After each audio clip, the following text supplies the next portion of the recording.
My name is Ryan Coleman. I am a part of the Unifrance Critics Lab at this year's Cannes Film Festival, and today I'm going to be talking about the charming, lovely, sublime new film from the French writer-director Mia Hansen-Løve. It's called Un beau matin, or One Fine Morning. If you've seen any of Hansen-Løve's other films, like her most recent is called Bergman Island, which starred Vicky Krieps. There's a film called Things to Come, starring Isabelle Huppert, or Goodbye First Love. Then you'll kind of know what to expect. Hansen-Løve started as an actress. She was in 4 or 5 films, but really makes an impression on screen. She was in 2 Olivier Assayas films, Late August, Early September, and Sentimental Destinies. Assayas is also here at Cannes with a project. He has a mini-series in the Cannes Premiere section. But Hansen-Løve started directing her own films in the 2000s and has been extremely prolific since. I think she's directed something like 8 or 10 films since then.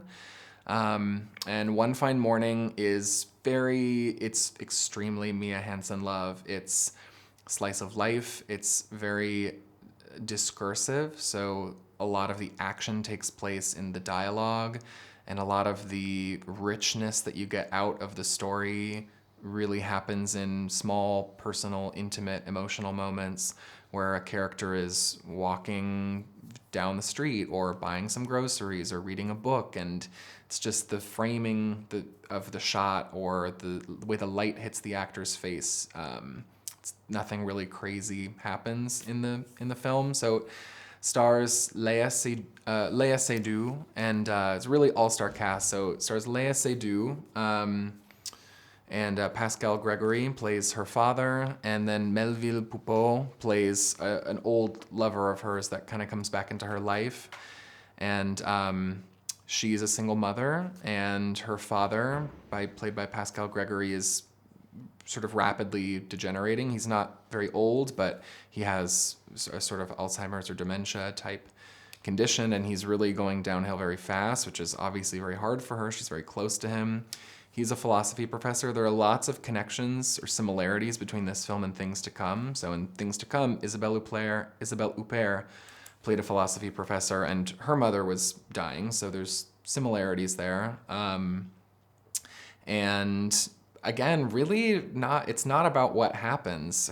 She's sort of charting the decline of her father, trying to keep it together, trying to keep things good with her sister and her mother and her father's new partner, and this old flame comes into her life, and she has a lot going on, so she doesn't want to let him in, but then she yields, and then he has a wife and child, and he won't leave them, so then her heart breaks again.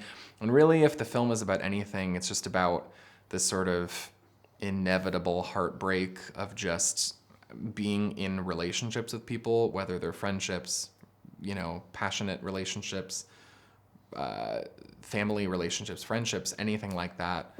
Relationships are inevitable, and as human beings, we are always going to desire to make them and make them very strong, but that leaves us open to heartbreak. It's inevitable. It's going to happen.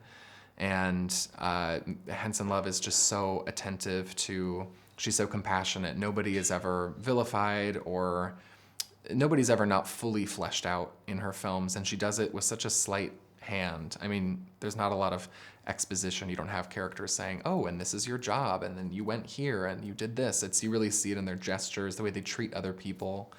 The film is set in France, or in Paris, so there's a scene where they walk up to Sacré-Cœur. There's lots of beautiful shots of the city. It's not the most glitzy or exciting film, but I think it would be the perfect way to pass, a morning.